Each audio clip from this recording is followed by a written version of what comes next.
Pay close attention. What you're about to see is Bible prophecy being fulfilled.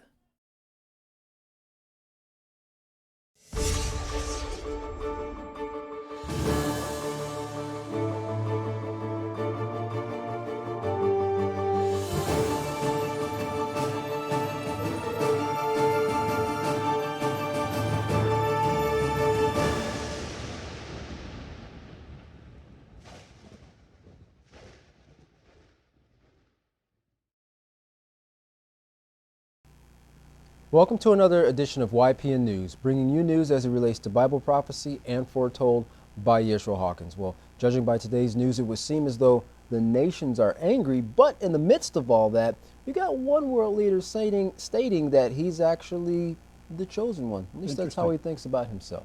We're going to start off today with the U.S. and its withdrawal from the Intermediate Range Nuclear Forces Treaty, which took place some time ago, is now planning to deploy intermediate range missiles to at least 3 countries, that being Japan, South Korea, and Australia. But China warns the U.S. that it will respond with countermeasures if the U.S. doesn't retreat. The U.S. said that one of its main reasons for leaving the treaty was because Russia violated it by building banned missiles. But experts say that the U.S. has wanted to deploy intermediate missiles across the Asia-Pacific for a while now in order to counter China's growing missile arsenal. Although China does admit to having a large stockpile of intermediate missiles, they say that those missiles are unable to reach the U.S. mainland. Therefore, the U.S. has no cause for concern. But if the U.S. places missiles across the Asian Pacific, they'd be in striking distance to China's mainland.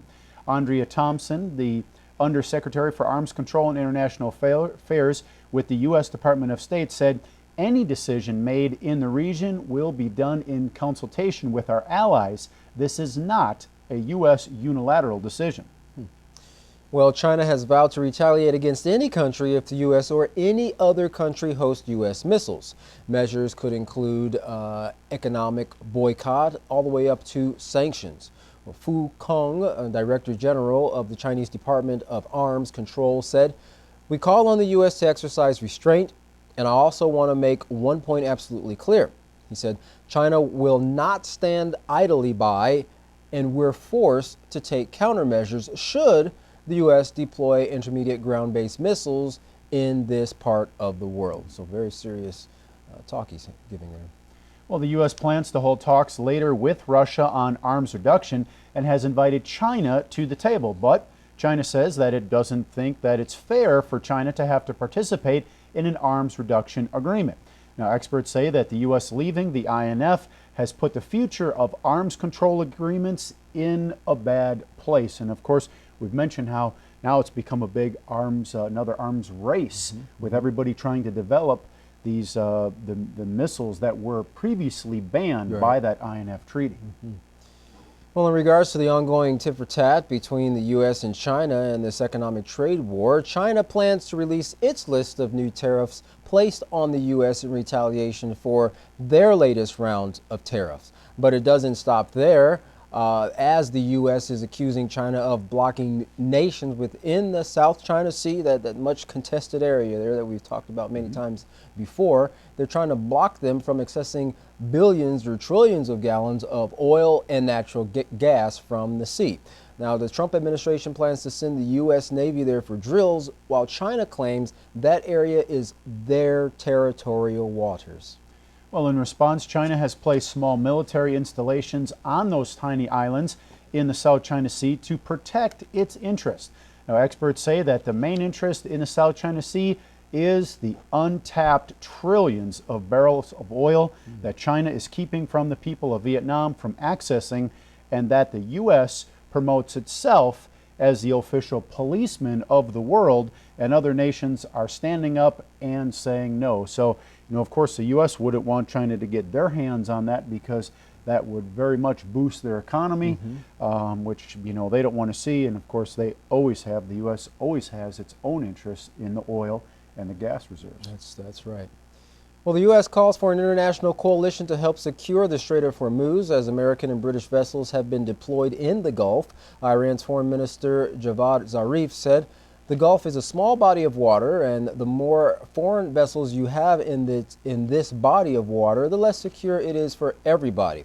Based on experience, he said, American presidency placing foreign naval fleets in the Gulf have never produced security.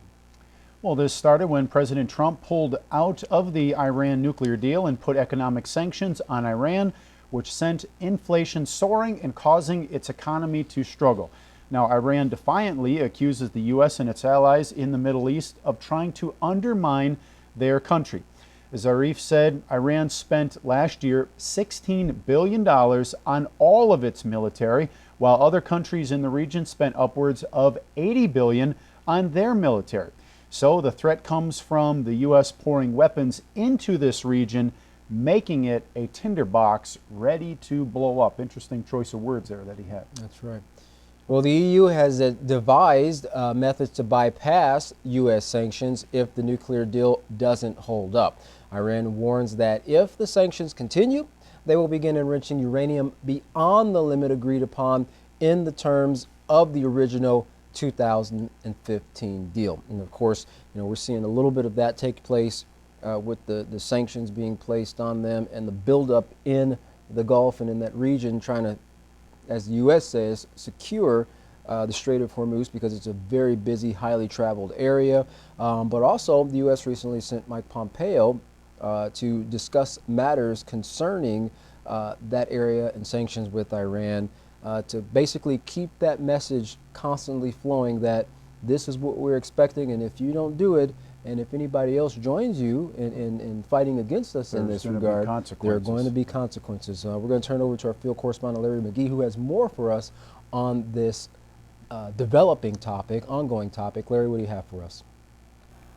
There was intense debate recently in the UN over several issues involving Iran. Secretary of State Mike Pompeo was on hand at the Security Council meeting to try and drum up greater support for the American position. The secretary continues to allege that Tehran is responsible for instigating anti-West sentiments throughout the Euphrates, and he is requesting that various nations intervene to stop the sale of Persian petrol.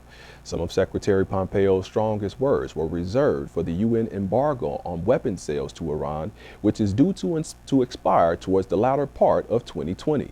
The secretary has labeled the time between now and then as the countdown to terror, and the U.S. State Department has established a ticker on its Iran page as a lever of influence. Underneath the clock, which ticks off down to the second, is a less than flattering profile of Iran and a call for the international community to unify against it. That idea of unification entails a couple of things, the first of which is an extension of the UN weapons embargo. Along with that, the U.S. would like to see everyone's hand helping to apply the economic pressure that it believes will strangle the Iranian people into submission. To that end, Pompeo is warning countries against assisting Iranian oil tankers en route to Syria. The secretary says anyone who touches it, anyone who supports it, anyone who allows a ship to dock is in danger of receiving U.S. sanctions. In response to all of this, Iranian Foreign Minister Javad Zarif says the U.S.'s actions are economic terrorism. The economic significance of the Hormuz Strait is not something many people might be aware of, but it is through this strait's narrow passageway that 1/5 of the world's oil supply flows. As competition for long-term control of the world system and its oil supply heats up, an increased military presence has developed in the strait, which includes Iran, America, the British, and now Russia. Moscow has now arrived in the waterway and is reported to be conducting joint military drills with Tehran. A rear admiral for Iran's Navy, however, says the situation in the Persian Gulf is absolutely calm, despite the U.S. and the U.K. attempting through lies and bluff to make it appear unsafe and then striving to make it so. One of the largest questions looming now concerning the strait is why has Moscow decided to further congest what is already a perilously crowded situation? The answer of which seems to be, at least according to analysts, that Russia, emboldened by its relationship with China, is attempting to send a message to both the U.S. and NATO that it is officially competing for influence in the Euphrates. For YPN News, I'm Larry McGee. Katan Jeff, back to you. Well, as we covered Mr. Zarif there saying that this is now, it's the U.S. making this a whole tinderbox, and now we have 4 countries sending their naval vessels in the area, with the latest being Russia joining, and all in an area that at its narrowest point is only 21 miles across. So, but yet you can have these 4 countries with their naval fleets in there. So that is definitely not going to add to the stability of the region, but actually add to its instability. Yeah, we've already had some close calls in that area between, U.S. ships, and Russia. U.S. and Russia. There's always the talk of just something sparking a war. And so with, like Mr. Zarif said, the more you put in there, the less secure it is. So I guess we'll see how it develops as time moves forward. Well, the Russian Foreign Minister, Sergei Lavrov, has stated that the U.S. has wanted to test missiles previously banned by the INF Treaty since 2018. Now, in recent comments, Lavrov said, "It's been known from October of last year when the U.S. National Security Advisor John Bolton visited us. He said that Donald Trump's statement about Washington's withdrawal from the treaty is not an invitation to dialogue, but a final decision." Now, it appears that then, or maybe even earlier, the U.S. started preparing the missile test conducted on Sunday and banned by the INF Treaty, almost stating that, hey, they've wanted, this was their goal all along, to be able to develop the research and development of these missiles previously banned by that INF Treaty. Well, even prior to the fall of the INF Treaty, U.S. Republican Senator from Arkansas Tom Cotton spoke of the eagerness to enhance America's nuclear capabilities by stating, "The United States must regain the strategic advantage by expediting the development and deployment of a new generation of ground-launched missiles." Well, U.S. Undersecretary of State for Arms Control, Andrea Thompson, showed her support for the withdrawal of the treaty, saying, "Now the Department of Defense will be able to conduct those research and development activities banned under the INF Treaty. So the Department of Defense will start those steps on building those systems they couldn't before." Well, in a recent RT interview, former U.S. diplomat Jim Jatras gave his views on the missile test and the collapse of the treaty. He said, "I believe that the decision to pull out of the INF was made in bad faith, with the idea that we can attain strategic superiority over Russia, make Russia's security situation untenable."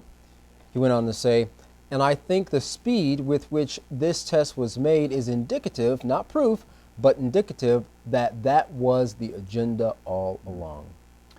Well, Mr. Jatras finished up his comments stating, "The United States establishment, not necessarily Mr. Trump, but the establishment sees China as another adversary to be eliminated. I think they are on deck after Russians, but nonetheless, that's the way they tend to look at them." And, you know, his comments are they're pretty much on point, because if the U.S. does feel someone is in their way, they do have a way of trying to and actually accomplishing the removing of them. That's right. But China and Russia aren't going to go so easy. No, as the minister just said recently in China, that they're not going to stand by and watch these moves that the United States are making militarily in order to improve their strength in the Pacific region, Asia Pacific region. They're not going to stand by and just kind of lay down and take it. We're going to fight back, and we're going to support and defend our own country and our interests as well. So what about other country interests and a balance of power? Mr. Jantras said the U.S. doesn't see it in those terms, but rather there's only room on this planet for one hegemony, that's us. And these people must submit, he said, or be subdued. And of course, that hegemony refers to leadership or dominance by one country over others. And that's definitely something that the United States has worked. Even the term big brother, right? The United States is the big brother, and as someone said, the policeman of the world. That's how they purported themselves. But some of these countries, they're no longer wanting big brother to come stepping on their doorfront anymore. Right, they've held the military dominance for years, but that is slowly starting to slip away, and they don't want it to slip away, so doing all they can to prevent it. Well, our next story today brings us close to home. Now located just west of Abilene, a 90,000 square mile oil-rich reserve which straddles West Texas and a small part of New Mexico, known as the Permian Basin. Now this reserve is the reason the U.S. is the #1 oil and gas producing country in the world. Now, Todd Staples, head of the Texas Oil and Gas Association, told CBN News, United States, because of what's happening in the Permian Basin, has outpaced Saudi Arabia, has outpaced Russia. Wow. Permian Basin in West Texas is literally fueling the world. Oil production has quadrupled in the area over the past 8 years, with more than 1 out of every 3 barrels coming from this region. Oilman Kirk Edwards grew up in the area, remembers when every major oil company was drilling for crude in the 1980s, but eventually relocated to Houston or Dallas. He's now seeing those same companies returning back to that region. Right, and what took place was they had tapped the oil that they thought was in the ground, pretty much using it up.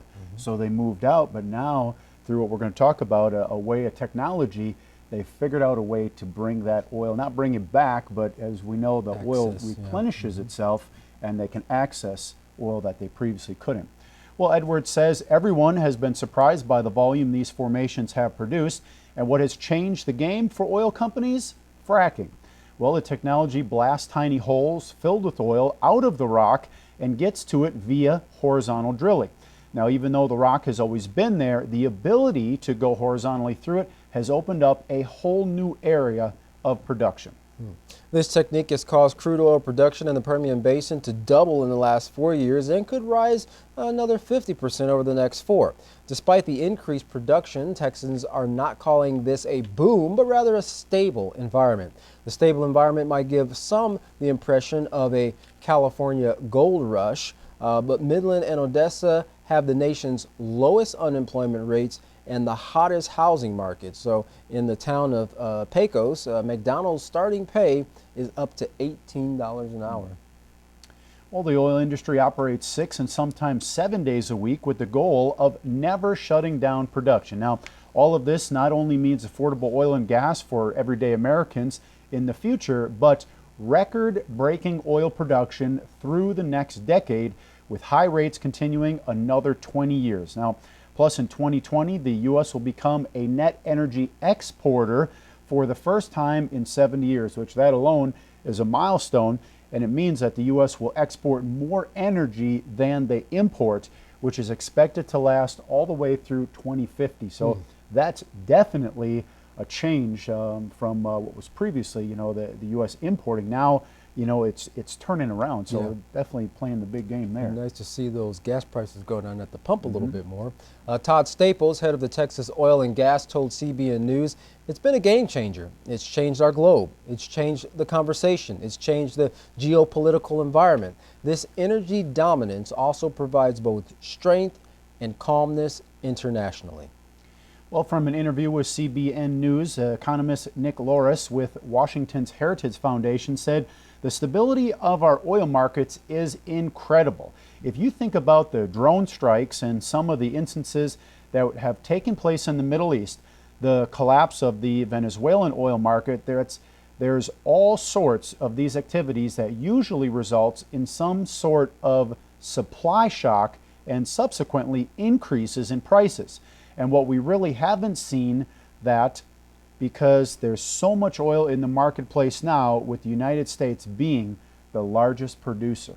Yeah, and interestingly enough, even with this basin, there's still so many areas of untapped oil, like we just got finished talking about in the South China Sea, that that have not even been tapped into yet, have not even been explored. So, there's plenty of it to go around, but yet the nations still fight over dominance over that black liquid that we get out of the ground that powers so much of the nation's infrastructures. Finally, today, U.S. President Donald Trump went off on an unusual rant, addressing a group of reporters who were questioning him on the trade wars with China. The president took on a godlike form as he turned and looked towards the sky and said, "I am the chosen one." Take a look for yourself. Taking his questionable rhetoric to new heights, President Trump talked about himself in biblical terms. At one point, looking to the sky as he praised his handling of the economy as godlike. I am the chosen one. I am the chosen one. I am the chosen one. I am the chosen one. Somebody had to do it. Well, you can definitely imagine that the president's comments are going to cause quite a storm on social media as everybody talks about his comments on the Chosen One. Yeah, You might have yeah. to recant those those statements. But just a couple closing comments on that oil. You know, we see with the Permian Basin here in Texas, the huge amount of oil that's there now in the South China Sea. Venezuela still has their oil.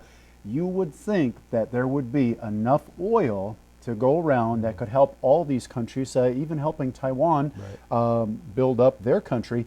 But yet the scriptures and what Yisrael Hawkins has been bringing out, showing that prophecy shows that the nations will fight over the oil. In the scriptures that he talks about in Revelation, hurt not the oil. So interesting that we have so much of it at this time, but yet all the nations are warring over it. So Yisrael Hawkins has been speaking about that years now, since some of his earliest writings about these prophecies that we now see taking place right at this very time. So if you would like to learn more about these stories and others, contact the House of Yahweh, and when you do, don't forget to request your free copy of the Prophetic Word magazine and monthly newsletter. Here's how.